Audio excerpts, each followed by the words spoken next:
I had a plan. I thought it would be fun after dumping on the guy so much, after seeing him get dumped on so much, to make a video being nice to Pirate Software, or Thor, as he prefers to be called above all else it seems. Step 1. I'll call him Thor for this video instead of Pirate Software. Doing much more than that is very, very hard though, because the guy continues to chirp. I'll do my best, but being nice to him has to come later in the video, because there are some things to address first. Now, this is very cringe, and the odds of him ever hearing this are very low, but I'll make this video as if I'm talking to you. Show that I understand you're a human being. Make it human to human, not human to mob, as Upper Echelon suggested. I understand, Thor, that you have problems with the initiative as it is, as it stands alone, in a bubble. With that portion of the things you've said, I have disagreements and a very, very different perspective. But none of that little portion in a vacuum is why I've said mean things about you, why I've called you a liar. The problem is, as I explain in my video called I Hate Pirate Software, you did more than that. You didn't just explain why you thought the initiative was bad. You pretended, when we have every reason to believe you know otherwise, that it doesn't align with Stop Killing Games' actual goal. You have told over 1 million viewers at this point that the initiative doesn't line up with what they're supposedly trying to do. Let me make this distinction crystal clear. Specifically, the initiative seeks to prevent the remote disabling of video games by the publishers before providing reasonable means to continue functioning of said video games without the involvement from the side of the publisher. This isn't always possible in all video games. Now, this is shallow analysis that doesn't take into consideration the function of the word reasonably, but it's just a take to be agreed or disagreed with and argued about. The concrete problem is demonstrated in what you say immediately afterwards. And it doesn't call out the specific practice that this is supposedly trying to defeat. That's not true, and I know you know that's not true. I've seen you talking about this before you made that video. I know what video you watched before making this video because you quote it in this video, and there is zero chance that you don't know that isn't true. You tried to convince people that SKG made a mistake. They actually want something much narrower than what's laid out in the initiative. Not because you think they actually do, but because you want people to repeat that and push them to change on that basis. You present it as constructive critique, you helping them get in line with their goals, something that was actually you fundamentally disagreeing with Stop Killing Games, and this confused a lot of people. You also convinced a lot of people that they're wrong because they made this mistake that they didn't actually make. They've asked for exactly what they want. As far as I'm aware, you have never even come close to addressing this. This mischaracterization has now been pointed out by the figurehead himself, Ross Scott. He showed you in a video, claiming that their real aim was something it was never claimed to be. What is he doing?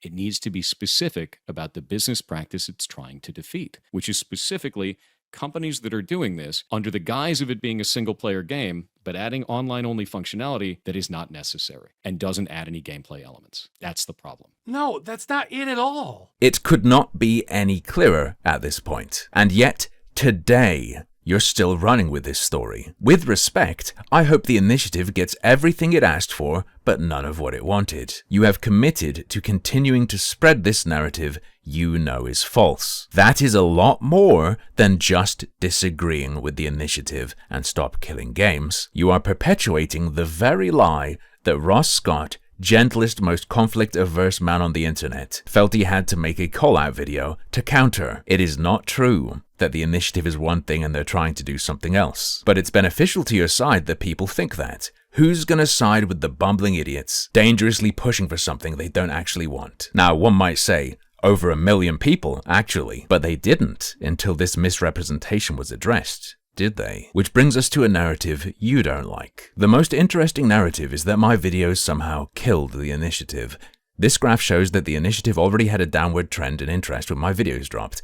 My videos do not seem to have had any impact on the movement at all. Making me the villain did though. Best of luck with your next steps. I am sure, Thor, that you have heard the phrase lies, damn lies, and statistics. Sometimes numbers lie or don't show the whole story, like how some people thought Rivals of Aether 2 had been mass review bombed because its recent average was low. Let's look at that graph again. Yeah, it's true, it was tapering off in interest. And then it spikes up when you were made the villain. But Thor, I must ask, why were you made the villain? See, there's another way of reading this graph. Initiative drops. Within a week, the guy who's positioned himself as the expert game dev authority says it's dangerous, disagrees with it, and not only that, misrepresents it, and then no big slugger touches it until your video is directly addressed. And boom, floodgates open. Now I think Ross messed up. He should have hit you directly and much harder than he did sooner, instead of releasing an indirect, tepid FAQ that reached a fraction of the viewers your misrepresentations did. And I don't have a time machine, but I think if he'd done this earlier, we would have seen a spike earlier. Now doing it when he did,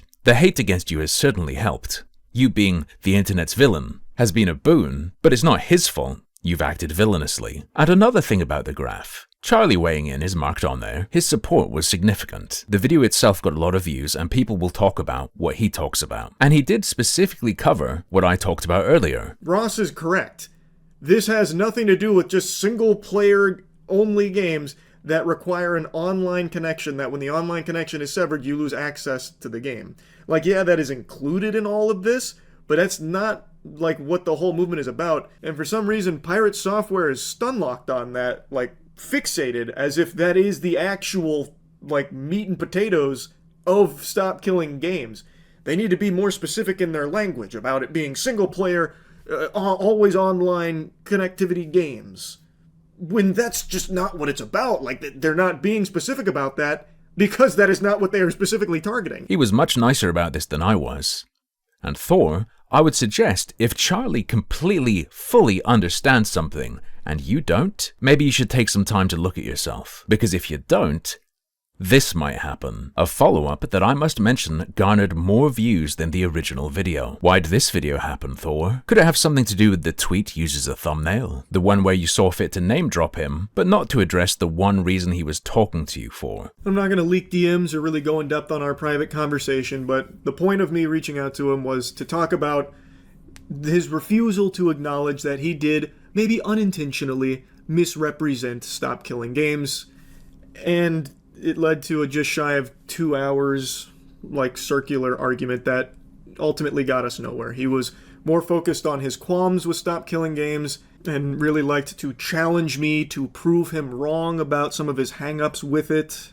And when I would mention, like, the behavior aspect, like, hey, you did misrepresent it, and I'd give him a timestamp, he'd then instead say how I'm wrong for thinking that he misrepresented it. We got nowhere. You saw fit to name drop him and then talk about everything except the one thing he wanted you to address. You didn't even bring it up and say he's wrong. You saw fit to use his name like that. But if he talks about that, that's you being victimized. That's him weaponizing his audience against you. Why, Thor? When you retell this story to your fans, in your Discord, do not mention that tweet. It's kind of important. Because you emphasized the speed with which he put that video up, you left your fans with a very interesting impression. One suspected that the video was ready to go in case you didn't change your opinion. You don't make a video like that in 30 minutes, he said. See how leaving details out can really mislead people? That theory's possible with what you were telling them, but in reality it's impossible because a big chunk of the video is about the conversation. Pirate's tweet about the conversation is in the video, and just like me, I don't think Charlie has a time machine. You did end up correcting the time frame, but only to emphasize that there was an hour and a half of silence after letting everyone know you told him. High school behavior, making this public instead of just talking privately. Again, no mention of that tweet where you used his name and the fact you had a conversation. Do not pretend for 1 second, Thor, that if someone tweeted that they had a conversation with you and then spewed a bunch of stuff in support of themselves without addressing what you'd been trying to get through to them with, that you wouldn't be pissed too.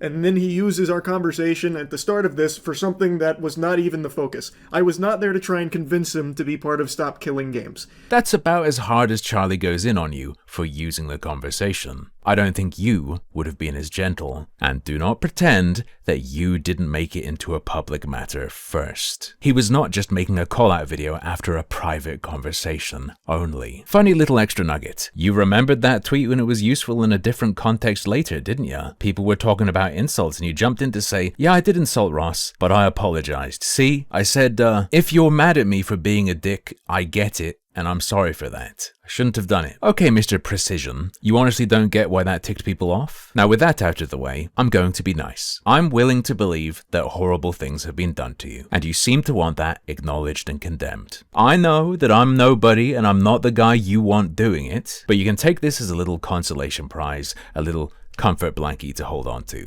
On Tuesday, you were swatted. That's no good. People shouldn't be doing it. Whoever's doing that should go to jail. There you go. Feel safer now. You get constant calls to your cell phone. Sorry to hear that, man. Sounds real annoying. You receive tens of thousands of death threats a day. Okay, calm down there, Zoe Quinn. I'm trying to be nice. Stop pushing it. I'm sure you've received some. I'm much smaller and I've received one or two. But, may I see 1 day's worth, please? Like, people call things death threats all the time that really, really aren't. For instance, people tend to call someone saying kill yourself a death threat. People say nasty, crazy things about content creators all the time. Here's a guy talking about me. We can just send the cops to his house because he threatened to kill harmful opinions. Yeah, I threatened to kill him and I would fucking kill him. Yes, I would kill him. It will not happen because I'm not going to the UK. But if we were ever put in the same room, you know, and yeah, again, I'm not killing him because that would be too easy. That would be actually releasing him from pain. No, I would break his spine. I would cut his eyes out. I would fucking hit him in the ears until he's deaf. And I would leave him like that. He would die soon, but I would leave him in that state of complete fucking blindness and agony. I would do this to him. I would, you know, and I would make sure that whoever his so-called girlfriend is, I would make sure that she's watching and she would get the same treatment for even being associated with him. Mostly nuts on the internet are just really, really funny. I had a guy once send me the entirety of Twitter's TOS and then say like, I know where you live, watch out, at the end. Something like that. Just goofy shit. But here's my advice if this stuff really bothers you. If you've been sent something credible, if someone demonstrates that they have the intent, the means, and the knowledge necessary to hurt you, police. Otherwise, take comfort in this. This is how I look at it. If a crazy person on the internet has genuinely dedicated themselves to killing you, you're dead. No use worrying about it. If they're genuinely dedicated, they can get you. I feel like accepting that is the only way to not go insane if like more than 500 people online know you exist. Easier said than done to just start thinking like that, but try it, Thor. Like, maybe you'll chill. Like, depending on the perspective you have now, might sound scary or rough, but it's genuinely how I think about it. People called the county saying your rescue is an animal horde.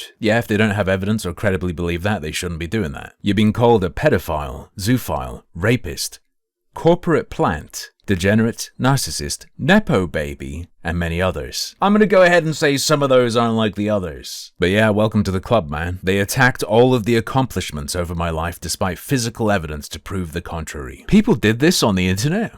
Really? They also went after every job you ever held, trying to say you never worked them or never deserved them if you did. Went after? You mean they're bothering your previous employers? Or just saying, didn't happen, didn't deserve it? Saying didn't happen? They can be wrong about that. Didn't deserve it. That's an opinion. I have little respect for the initiative's supporters due to this. Rarely do I find an actual argument that isn't just flinging insults. That sucks, Thor. But I have good news. There's a guy you could have talked to who would absolutely never ever do any of that, and he's a really big supporter of Stop Killing Games.